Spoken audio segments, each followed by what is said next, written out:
नमस्कार दोस्तों, SP study channel में आपका हार्दिक अभिनंदन है, स्वागत है। आज हम प्रयोगशाला सहायक के लिए होम साइंस के प्रश्न देखेंगे। अगर आपको वीडियो पसंद आता है तो लाइक कीजिए, कमेंट कीजिए और शेयर कीजिए। तो चलिए शुरू करते हैं। बहुत ही कम टाइम में हम 50 प्रश्नों का अध्ययन करेंगे आज, और ऐसे प्रश्न परीक्षा में अक्सर पूछे जाते हैं। तो सबसे पहला प्रश्न देखते हैं, कुपोषण का कारण नहीं है। पहला है निर्धनता, दूसरा अत्यधिक कार्य और नींद की कमी, और चौथा है स्वच्छ एवं स्वस्थ पौष्टिक भोजन। तो कुपोषण का कारण ये तीन तो है, निर्धनता है, अत्यधिक कार्य करने से व्यक्ति अधिक मेहनत करने से थकान महसूस होती है, कमजोर होता है, नींद नहीं आने से ये समस्या हो जाती है। लेकिन स्वच्छ और स्वस्थ पौष्टिक भोजन है, ये कुपोषण का कारण नहीं है। तो ऑप्शन नंबर करेक्ट हो जाएगा 4 नंबर। आगे दूसरा प्रश्न है, लार में रहता है। तो मित्रों, लार में टाइलिन होता है, ऑप्शन सेकंड राइट हो जाएगा। आगे चलिए, सबसे शुद्ध जल होता है। सबसे शुद्ध जल मित्रों वर्षा का जल होता है। नदी का, समुद्र का, कुएं का जल, इसमें शुद्धियां मिल जाती है, तो ये सबसे शुद्ध नहीं होता। ऑप्शन नंबर 2 करेक्ट आंसर होगा। आगे चलिए, प्रश्न नंबर 4 है, भारत की स्वास्थ्य समस्या क्या है। यानी ये प्रश्न पूछा जा रहा है कि स्वास्थ्य संबंधी समस्या क्या है। तो पहला ऑप्शन है संक्रामक रोग की समस्या, ये तो है। बढ़ती जनसंख्या की समस्या, अधिक जनसंख्या के कारण इस प्रकार की स्वास्थ्य से संबंधित समस्या आती है, ये भी है। पोषण की समस्या, ये भी है। इनमें से सभी, तो option number 4 is A correct answer.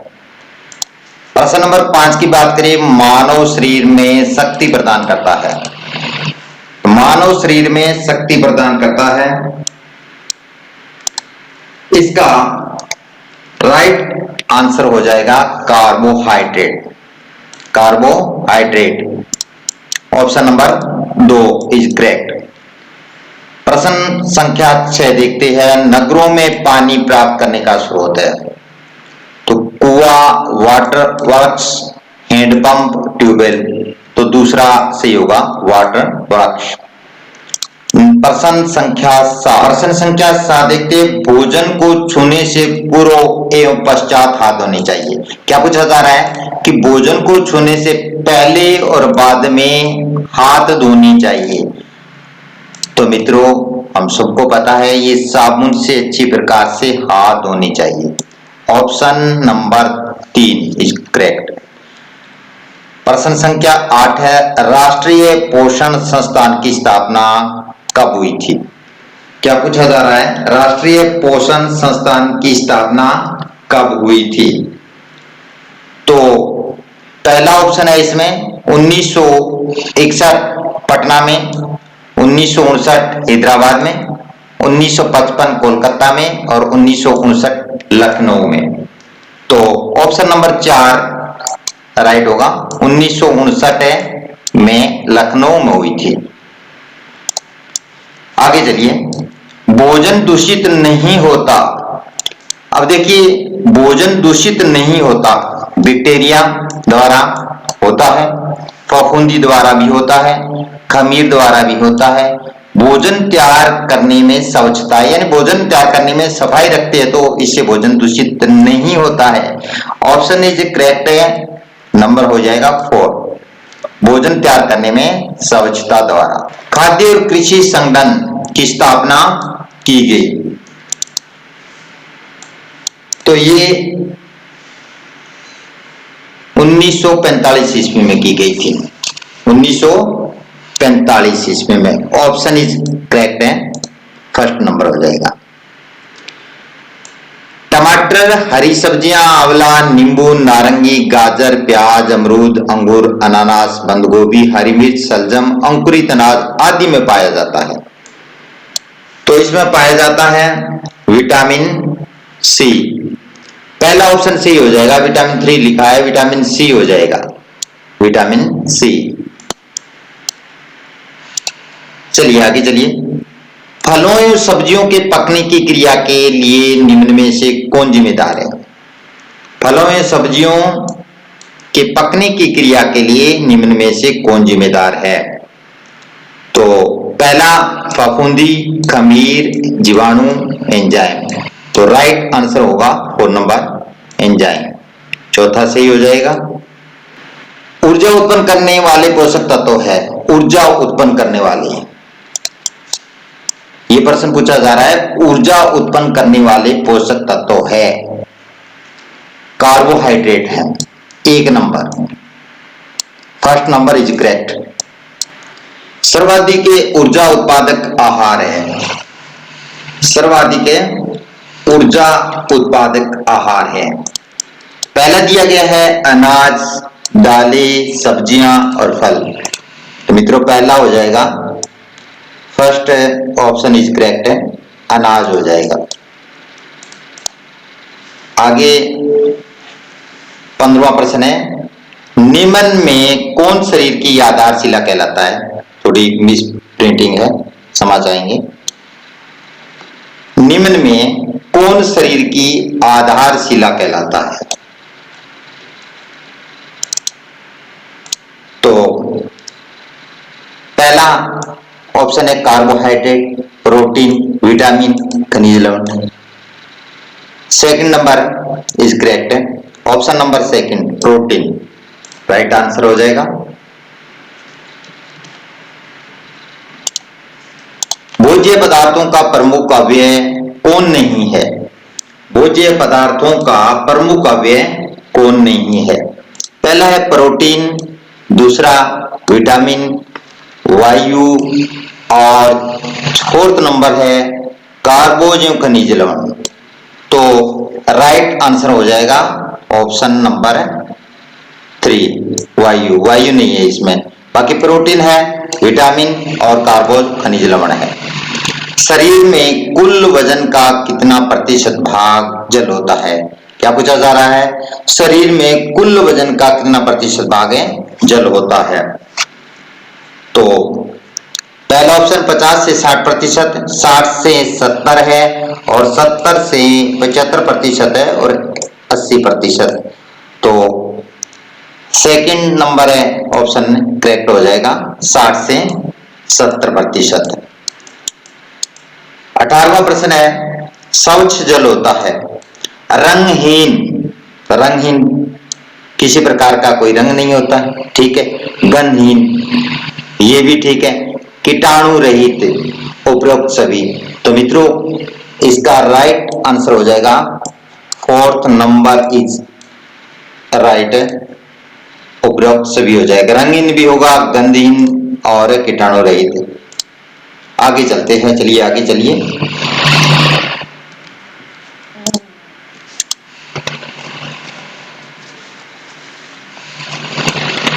ऊर्जा प्राप्ति का मुख्य स्रोत है प्रोटीन, कार्बोहाइड्रेट, खनिज लवण और विटामिन।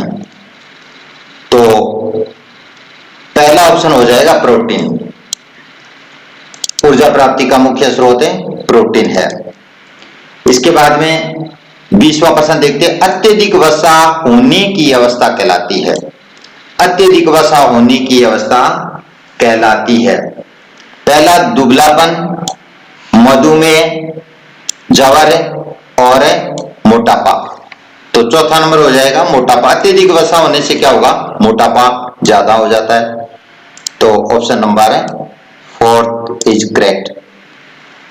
कार्बोहाइड्रेट का पाचन होता है, क्या पूछा जा रहा है? कार्बोहाइड्रेट का पाचन होता है अमाशय में, बड़ी आंत में, छोटी आंत में और मुंह में। तो क्या हो जाएगा? ये ऑप्शन नंबर है तीसरा सही हो जाएगा, छोटी आंत में, ऑप्शन नंबर है 3rd। आगे देखते हैं, प्रश्न नंबर है 22। जल को विसंक्रमण के लिए क्या प्रयोग किया जाता है? एक नंबर है चीनी, दूसरा क्लोरीन, फिनाइल और कार्बन डाइऑक्साइड। तो राइट आंसर हो जाएगा सेकंड ऑप्शन क्लोरीन, क्लोरीन हो जाएगा। आगे चलते हैं। निम्न में से जल का स्रोत कौन नहीं है? निम्न में से जल का स्रोत कौन नहीं है? तो पहला है भोजन, पेयजल, पेय पदार्थ और मिठाई। तो क्या हो जाएगा? भोजन भी है, पेयजल भी है, पेय पदार्थ भी है, मिठाई इन सब में से नहीं है। तो ऑप्शन नंबर 4 करेक्ट हो जाएगा। हरी पत्तेदार सब्जियों में निम्न में किसे शामिल नहीं किया जाता? प्रश्न क्या है? हरी पत्तेदार सब्जियों में निम्न में से किसे शामिल नहीं किया जाता? पत्ता गोभी, फूल गोभी, सरसों साग है और चौलाई। तो मित्रों पत्ता गोभी तो हरी सब्जी में आती है, सरसों भी है, चौलाई, फूल गोभी हो जाएगा। ऑप्शन नंबर 2 हो जाएगा फूल गोभी।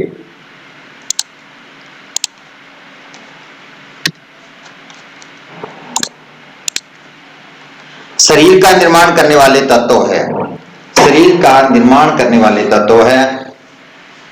तो पहला है इसमें प्रोटीन, विटामिन, वसा और कार्बोहाइड्रेट। तो शरीर का निर्माण करने वाला तत्व है वसा। ऑप्शन नंबर 3 सही हो जाएगा।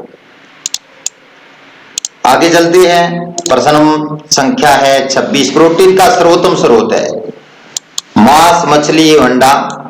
ऑप्शन नंबर 2 है सब्जियां, 3 नंबर चावल और इनमें से कोई नहीं। तो राइट आंसर हो जाएगा मांस, मछली एवं अंडा। प्रश्न संख्या 27। जल में घुलनशील विटामिन है, जल में घुलनशील विटामिन है। तो जल में घुलनशील विटामिन विटामिन सी, डी और विटामिन ए, विटामिन ई। तो विटामिन सी हो जाएगा जल में घुलनशील। विटामिन दालों में सबसे अधिक मिलता है, दालों में सबसे अधिक मिलता है। पहला है विटामिन, दूसरा वसा और तीसरा प्रोटीन और चौथा है आयरन। तो दालों में सबसे अधिक है प्रोटीन पाया जाता है, प्रोटीन। ऑप्शन नंबर 3 सही हो जाएगा। हरी पत्तेदार सब्जियों में पाया जाता है प्रोटीन, 2 नंबर खनिज लवण, ग्लूकोज है और शर्करा है।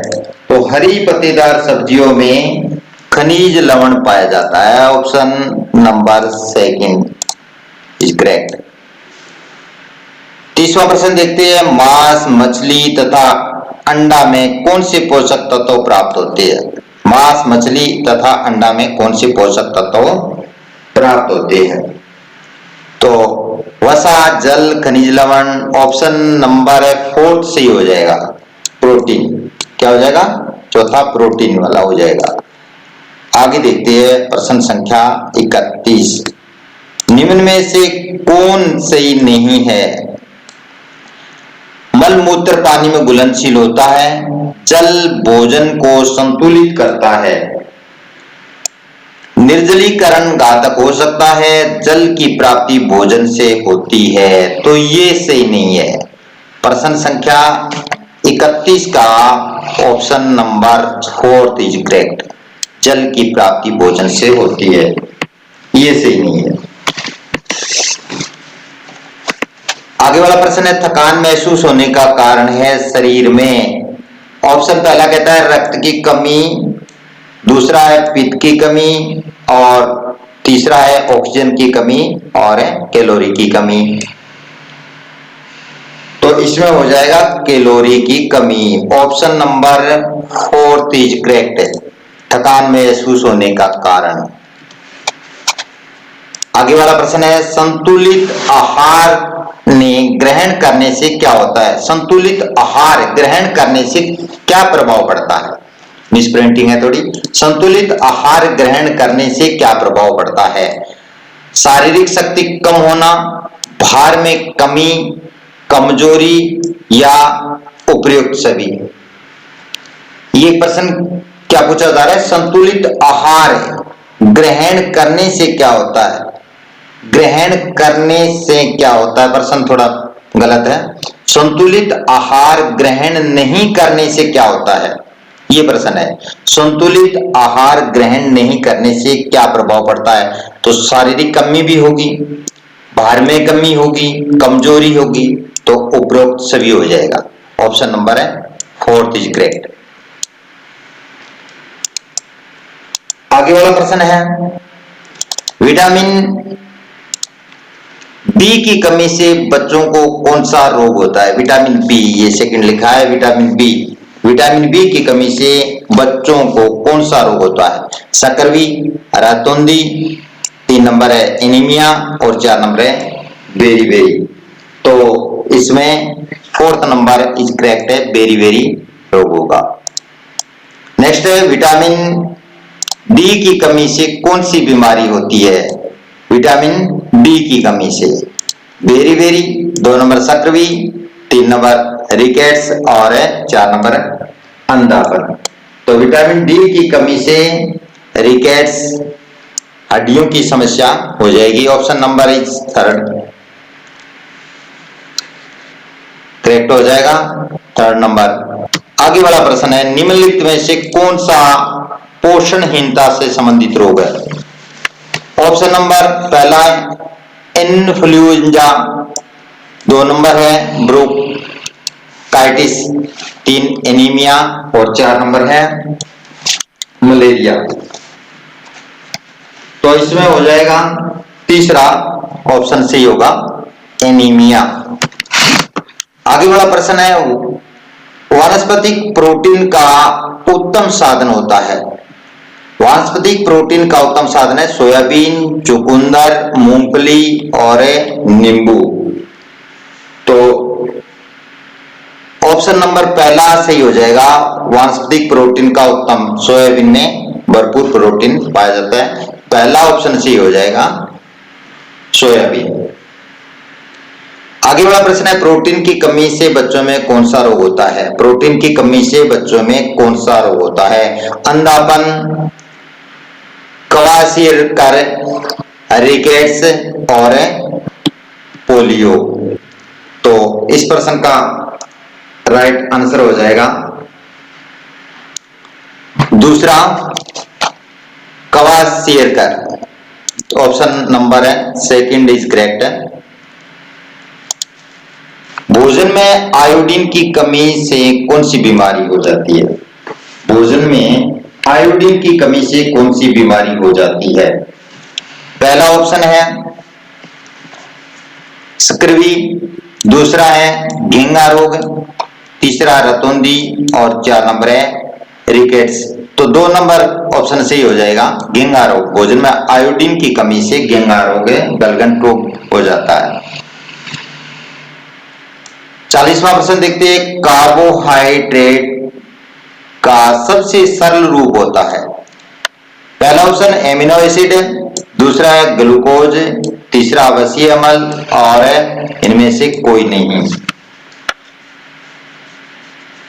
तो उत्तर इसका 2nd नंबर हो जाएगा ग्लूकोज, दूसरा ऑप्शन सही हो जाएगा ग्लूकोज। दूध अच्छा स्रोत है कैल्शियम का, दूसरा ऑप्शन है विटामिन ए का, विटामिन डी का और कार्बोहाइड्रेट का। तो पहला इसका ऑप्शन सही हो जाएगा कैल्शियम का। आगे चलते हैं, इनमें से कौन ऊर्जा देने वाला पोषक तत्व नहीं है? कार्बोहाइड्रेट, वसा, प्रोटीन और खनिज लवण। तो इसका चौथा ऑप्शन सही हो जाएगा, 4th ऑप्शन इज करेक्ट है, खनिज लवण। यानी इनमें से कौन ऊर्जा देने वाला पोषक तत्व नहीं है? तो खनिज लवण नहीं है। 43 नंबर देखते हैं, एक गिलास पानी को शुद्ध करने के लिए ब्लीचिंग पाउडर की कितनी मात्रा डाली जाती है। एक गिलास पानी है, उसको शुद्ध करने के लिए ब्लीचिंग पाउडर की मात्रा पूछी जा रही है। पहला है 5 चम्मच, 10 चम्मच और तीसरा ऑप्शन है 1 चम्मच है और चौथा है 2 चम्मच। तो एक गिलास के लिए ऑप्शन नंबर तीसरा सही रहेगा, 1 चम्मच की आवश्यकता होगी। कितने मित्रों? 1 चम्मच की आवश्यकता होगी।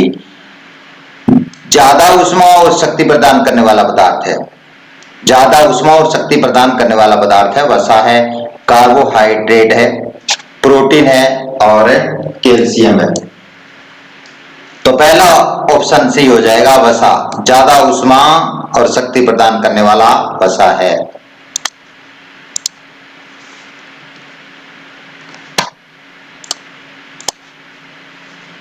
जल शुद्धिकरण के लिए तथा क्लोरीन रसायनों का प्रयोग किया जाता है। पहला ऑप्शन है एलम, दूसरा फिटकरी, तीसरा चूना और चौथा है इनमें से कोई नहीं। तो पहला ऑप्शन आ जाएगा एलम। जल शुद्धिकरण के लिए एलम तथा क्लोरीन रसायनों का प्रयोग किया जाता है। ऑप्शन नंबर पहला करेक्ट हो जाएगा। आगे देखते हैं, जल में 2 प्रकार की अशुद्धियां पाई जाती हैं। जल में 2 प्रकार की अशुद्धियां पाई जाती है, पहली घुलित और दूसरी अघुलित। तो ऑप्शन पहला करेक्ट हो जाएगा, घुलित और अघुलित जल में 2 प्रकार की अशुद्धियां पाई जाती है। आगे देखते हैं मित्रों, भोजन का लापरवाही से हस्तन करने से वह हो सकता है। अब देखो, भोजन का लापरवाही से हस्तन करने से क्या हो सकता है? स्वच्छ हो सकता है या दूषित हो सकता है या खाने योग्य है या इनमें से कोई नहीं। तो ऑप्शन है नंबर है 2 सही हो जाएगा, दूसरा दूषित हो सकता है। दूध बैक्टीरिया रहित हो जाता है, दूध बैक्टीरिया रहित हो जाता है। पहला ऑप्शन है गर्म करने पर, दूसरा ठंडा करने पर, तीसरा है बर्फ मिलाने पर और चौथा है पानी मिलाने से। तो दूध बैक्टीरिया रहित कब होगा मित्रों? गर्म करने पर हो जाएगा। ऑप्शन नंबर फर्स्ट करेक्ट हो जाएगा। 49 नंबर देखते हैं, सब्जियों को धोना चाहिए छीलने के बाद, दूसरा है काटने के बाद, तीसरा ऑप्शन छीलने से पहले और चौथा इनमें से कोई नहीं। तो छीलने से पहले धोना चाहिए, ऑप्शन नंबर तीसरा करेक्ट हो जाएगा। आज का अंतिम प्रश्न है, कुपोषण का मुख्य कारण है, कुपोषण का मुख्य कारण है अमीरी, अज्ञानता, स्वाद और ये सभी। तो कुपोषण का मुख्य कारण तो अमीरी और स्वाद, तो ये हो नहीं सकता। तो ऑप्शन नंबर हो जाएगा सेकंड, अज्ञानता के कारण कुपोषण का शिकार होता है।